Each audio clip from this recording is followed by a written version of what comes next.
اب غسل دیا، اس کے بعد حضرت علی آ رہے ہیں اور روضہ رسول کے سامنے وہ صدیق اکبر کی ہدایت کے مطابق عرض کرتے ہیں یا رسول اللہ، یا نبی اللہ، ھذا ابو بکر بالباب، یہ ابو بکر دروازے پہ ہے، کیا حکم ہے؟ فَإِذَا انْفَتَحَ الْبَابُ، اچانک دروازہ خود بخود کھل جاتا ہے، اندر سے آواز آتی ادخل الحبیب الی الحبیب، یار کو یار کے پہلو میں لٹا دو۔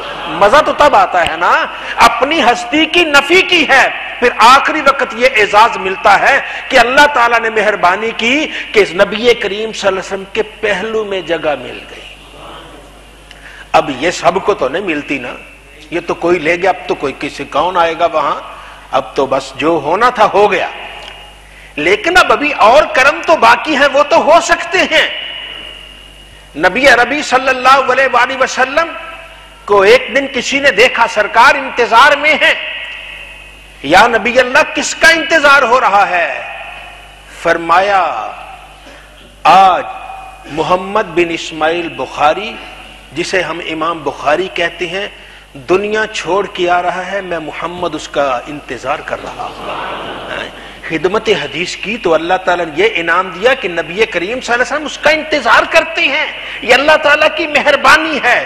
تو آئیے پہلے اللہ کی تعریف کرتے ہیں، پھر اپنے عجز کا اظہار کرتے ہیں، پھر جھولیاں پھیلاتے ہیں۔ جھولیاں پھیلائیں تو پھر اللہ تعالیٰ مہربانی کرتا ہے، دونوں جہاں کی سعادتیں جھولی میں ڈالتا ہے۔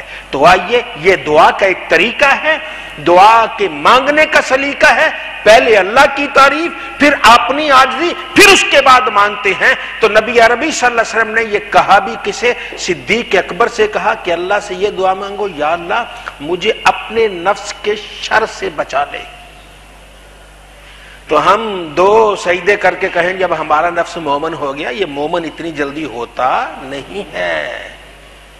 ہم سمجھ لیتے ہیں نہیں جب ہم ٹھیک ہو گئے ہیں، یہ اندر سے بڑا ایسا ہے، اب اس کو کیا کہیں، ہے ہمارا ہی نفس ہے نا، ہمارے پاس ہی اندر سے ہے۔ تو یہ اللہ تعالی ہم سب کو نیکی کی، اور اوپر سے شیطان ہے، اور کوئی کہے یہ شیطان سے بچ جائے۔ اب دیکھو حضرت عمر رضی اللہ تعالیٰ عنہ، جن کا نام سن کر شیطان بھاگتا ہے، اس گلی سے بھاگ جاتا ہے۔ صدیق اکبر تو ان سے افضل ہے نا، لیکن ان کے بھی کہا جا رہا ہے شیطان اس کے شر سے بچنے کی دعا مانگو، اس کے شر سے بچنے کی دعا مانگو۔ حضرت عمر فاروق رضی اللہ تعالیٰ عنہ، آپ کا جب آخری وقت آیا تو اس وقت کسی نے کوئی بات کرنی چاہی، جناب آپ تو یہ ہیں، آپ تو وہ ہیں۔ نبی کریم صلی اللہ علیہ وسلم نے فرمایا اگر میرے بعد کوئی نبی ہوتا تو عمر ہوتا، آپ کے عدل کے ڈنکے یہ وہ۔ کہنے لگے بھائی یہ باتیں تم چھوڑو، اگر اتنا بھی ہو جائے نا کہ بس خلاصی ہو جائے، نہ لے نہ دے کچھ نہ ہو، تو پھر بھی میں سمجھوں گا کہ بڑی بات ہو گئی۔ بھائی قبر میں جائیں تو اللہ نہ کوئی دے نہ لے، حساب نہ لے اور کچھ دے بھی نہ، یہ میرے لیے بہتر ہے۔ عمر جیسا آدمی، تو جو عمر جیسا آدمی اتنا ڈرتا ہے تو ہم تو بڑے فن خان بن کے بیٹھ جاتے ہیں بس۔ تو جو دو تسبیح چلا لیتا ہے کہتا ہے میں ہی سب کچھ ہوں، نہیں ایسے میں سے نہیں بنتا، ان کی راتیں کسی اور رنگ میں ہوتی ہیں۔ جن پر اللہ کی مہربانی ہوتی ہے نا، راتیں کسی اور رنگ سے ہوتی ہیں، ان کا آخری وقت آتا ہے، اتنا ڈرتے ہیں کہ انسان اس کا تصور نہیں کر سکتا کہ ان کو ہو کیا گیا ہے۔ تو یہ اللہ والے، اللہ کی رحمت ہوا کرتی ہے۔ اللہ کہتا ہے اس جہاں میں مجھ سے ڈرو، اگلے جہاں میں نہیں ڈراؤں گا۔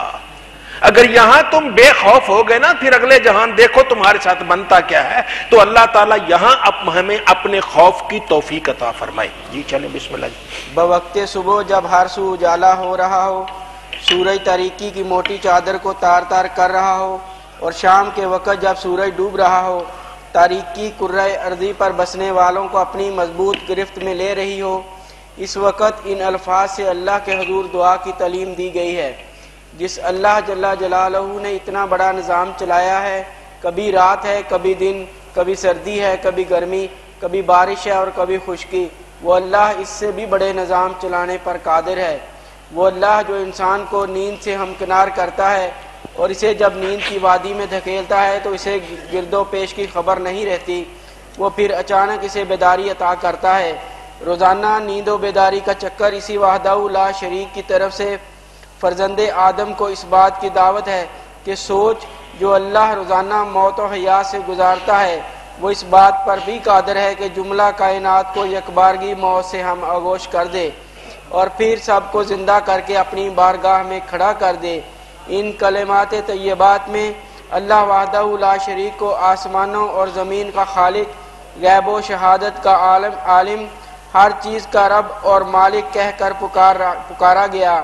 اللہ سے مانگنے کا بہترین انداز ہی یہ ہے کہ اس کی تعریف و توصیف کی جائے، اس کی حمد و ثنا کرنا، اس کی رحمتوں کو اپنی طرف متوجہ کرنا ہے، اور جب اس کے ساتھ اس کے معبود حقیقی ہونے کی گواہی بھی دی گئی تو یہ بات نور در نور ہو گئی۔ بعد اس کی پناہ مانگی گئی۔ ہاں، جو بھی اس کی محفوظ پناہ اور مضبوط حفاظت میں آنا چاہے وہ اپنی شان بندہ پروری سے ضرور اپنی پناہ و حفاظت میں رہتا ہے۔ اے اللہ، ہم سب کو اپنی پناہ میں پناہ لینے کی سعادت عطا فرما۔ جو تیری پناہ میں آ گیا وہ شیاطین، جن و انس کی شر انگیزیوں اور نفس کی وسوسہ اندیزیوں اور اس کی باطل ترغیبات کے اثر سے محفوظ و مامون ہو گیا۔ اللہ رب العزت نے قرآن کریم میں اپنی وحدانیت، اپنی کبریائی، اپنی بزرگی کی دلیلیں بے شمار دی ہیں۔ ان میں سے اللہ فرماتا ہے میں وہ ہوں جس نے دن اور رات کا یہ نظام چلایا، بتاؤ اگر صرف دن ہی دن ہوتا تم کیا کرتے؟ یہ 12-16 گھنٹے کا جب سورج چمکتا ہے نا جون جولائی کو تو انسان کو تارے نظر آ جاتے ہیں دن کو، اور پھر اگر یہ 2-4 گھنٹے اور لمبا ہو جاتا تو، اور اگر یہ لمبا ہی ہو جائے لوگ سارے جل کے ہی نہ مر جائیں،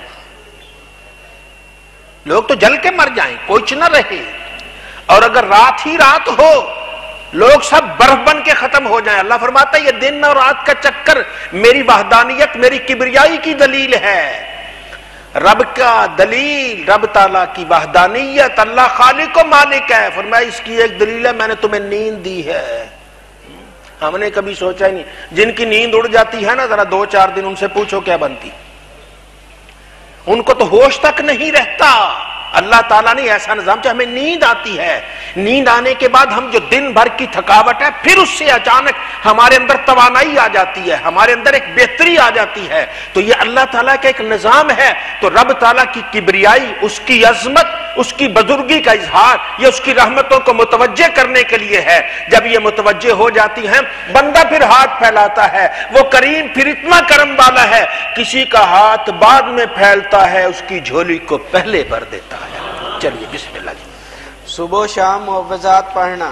ام معاذ بن عبداللہ ابن خبیب عن ابی انہ قال خرجنا فی لیلۃ مطر و ظلمۃ شدیدہ نطلب رسول اللہ صلی اللہ علیہ وآلہ وسلم لیصلی لنا فادرکناہ فقال کل فلم اکل شیئا ثم قال کل فلم اکل شیئا ثم قال کل فقلت ما اقول یا رسول اللہ قال قل هو الله احد والمعوذتين حين تمسي وحين تصبح 3 مرات تکفیک من کل شیء۔ حضرت معاذ بن عبداللہ بن خبیب رضی اللہ عنہ اپنے والد گرامی سے روایت کرتے ہیں کہ ہم ایک بارش والی اور سخت اندھیری رات میں نکلے، جبکہ ہم حضور رسول اللہ صلی اللہ علیہ وسلم کو ڈھونڈ رہے تھے تاکہ وہ نماز پڑھائیں۔ چنانچہ ہم نے آپ کو پا لیا تو آپ نے ارشاد فرمایا کہو، میں کچھ نہ بولا۔ آپ نے پھر فرمایا کہو، تو بھی میں کچھ نہ بولا۔ حضور صلی اللہ علیہ وآلہ وسلم نے فرمایا کہو، تو میں نے عرض کی یا رسول اللہ صلی اللہ علیہ وسلم میں کیا کہوں؟ تو آپ نے ارشاد فرمایا کہو قل هو اللہ احد اور معوذتین یعنی قل اعوذ برب الفلق اور قل اعوذ برب الناس۔ صبح اور شام 3 مرتبہ یہ کہہ لو تو ہر چیز سے تمہاری کفایت ہو جائے گی۔ سرکار دو عالم صلی اللہ علیہ وسلم کو تلاش کیا جا رہا ہے اندھیری رات میں، بارش والی رات میں۔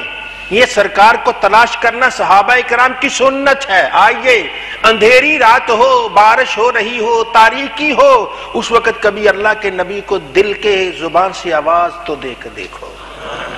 سرکار مل جاتے ہیں، کوئی ہو صحیح آواز دینے والا۔ آج بھی تصورات میں کھو کے جب اللہ کے نبی کو یاد کیا جاتا ہے، کرم ہوتا ہے، مہربانی ہوتی ہے۔ یہ بڑوں بڑوں پر مہربانی ہو گئی ہے، کس لیے؟ یہ پہلے بڑے نہیں تھے، بڑے بنانے سے بڑے بنے ہیں۔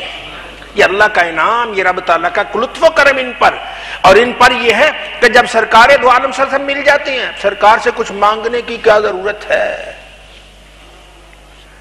ارے ناداں یہاں دامن کو پھیلایا نہیں کرتے ہیں، سرکار کی بارگاہ ہے خود دیتے ہیں۔ میں پڑھو، بولو، کہو۔ اب وہ خاموش ہیں، میں کیا کہوں؟ پھر کہتے کہو، بولو بولو۔ اب وہ پھر خاموش ہیں، پھر فرمایا کہو۔ عرض کی یا رسول اللہ میں کیا کہوں، کیا بولوں؟ فرمایا کہو قل هو اللہ احد، پوری پڑھو، قل اعوذ برب الفلق اور قل اعوذ برب الناس، رات سونے سے پہلے یہ پڑھ لو، ہر چیز سے کفایت ہو جائے گی، جو چاہتے ہو تمہیں مل جائے گا۔ تو محبت، خلوص اور پیار کے ساتھ ان کلمات طیبات کا ورد کرنے والا، یہ تینوں، یہ کل پڑھنے والا، اس کی جھولی بھری رہتی ہے۔ تو آئیے اس کی عادت بناتے ہیں، یہ فرمان رسول ہے، اللہ کے پیارے نبی صلی اللہ علیہ وسلم کا ارشاد ہے۔ تو ایسا کرنے سے انسان کو ہر چیز مل جاتی ہے۔ ہر چیز مل جانا، اس میں بعض علماء کہتے ہیں ہر وہ وظیفہ جو رات کو پڑھا جاتا ہے، اس کی جگہ اگر یہی پڑھ لیا جائے تو سب کے لیے یہ کافی ہو جائے گا، سب کی طرف سے یہ کافی ہو جائے گا۔ اور دوسرا، جو تجھے چاہیے یہ پڑھ کے سوتا رہے، تجھے مل گیا، تجھے مل گیا ہے، مل گیا ہے۔ تو ہمیں کبھی نظر نہیں آتا، یہ ہماری نظر کا قصور ہے، دینے والے کا وعدہ سچا ہے، وہ دیتا ہے، کبھی اتنا دیتا ہے کہ انسان کے خیال میں بھی نہیں آتا، اتنا کچھ دے دیا ہے۔ آپ اللہ سے مانگتے ہیں یا اللہ مجھے 100 روپیہ چاہیے، دنیا کی بات ہے نا، آپ کہتے ہیں یا اللہ مجھے 100 روپیہ چاہیے، صبح اٹھے آپ کو 100 روپیہ ملا نہیں، یہ مت سمجھیے اس نے نہیں دیا، شاید اس نے آپ کو رات رونے کی لذت دے دی ہو، آپ سمجھے نہیں ملا، اس سے بہت کچھ زیادہ مل گیا ہے۔ آپ کہ دعا مانگتے ہیں یا اللہ مجھ پر مہربانی کر دے، میری آخرت سنوار دے، مجھے نیک بنا دے، مجھے اور شاید آپ کو صبح وہ چیز نہیں ملی، سوچا مجھے نہیں ملی، لیکن یہ نہیں خیال کیا کہ آپ کا کوئی بیٹا اچانک بدی چھوڑ کر نیکی کی طرف آ گیا ہے۔ یہ کس کی مہربانی ہے؟ کبھی اچانک بیٹا غلط کام کرتا ہے، اچانک نیکی کی طرف آ جاتا ہے۔ ماں باپ کی دعا، ان کا پیچھے اپنے لیے دعا مانگتے، بیٹا بھی تو اپنا ہی حصہ ہے نا، اور جب وہ ٹھیک ہو گیا، وہ نیک ہو گیا، تو گویا قبر میں جانے کے بعد بھی درجے خود بخود بلند ہوتے چلے جاتے ہیں۔ تو اللہ تعالیٰ سے مانگنے والا محروم نہیں رہتا، رب سے مانگنے والے کو رب تعالیٰ بہت کچھ دیتا ہے۔ کبھی بگڑی ہوئی اولاد سنور جاتی ہے، مانگتا ہے اللہ سے، بگڑا ہوا کاروبار سنور جاتا ہے، مانگتا ہے اللہ سے، کوئی چیز مل ہی نہیں رہی ہوتی وہ بھی اسے مل جاتی ہے، دیتا اللہ ہے، ہر ایک کی سنتا ہے۔ پھر سنتا ہے تو رب تعالی ہمیں ہمارے بہتری کے مطابق کوئی چیز عطا کرتا ہے۔ بچہ کہ چھری دے بھائی، چھری دے اماں، چھری دے اماں، چھری دے اماں، چھری پکڑا دے گی تو اپنے پیٹ کو مار دے، تو رب اس وقت ماں اس وقت چھری نہیں دیتی۔ اسی طرح بعض چیزیں ہمارے لیے ایسی ہیں جو ہمیں نقصان دیتی ہیں، ابھی ہمارا یہ وہاں تک تیار نہیں، تو رب تعالیٰ اس کی بجائے کوئی بہتر چیز دے دیتا ہے، تو اللہ کا در نہیں چھوڑتے، اس سے مانگتے ہیں۔ تو یہ نبی کریم صلی اللہ علیہ وسلم کی تعلیمات ہیں۔ آئیے یہ تینوں قل هو اللہ احد، قل اعوذ برب الفلق اور قل اعوذ برب الناس، یہ پوری کی پوری صورتیں رات سونے سے پہلے پڑھ لینی چاہیے۔ اللہ جس کو توفیق دے گا، گویا اس کو ہر چیز رب تعالیٰ نے جھولی میں ڈال دی۔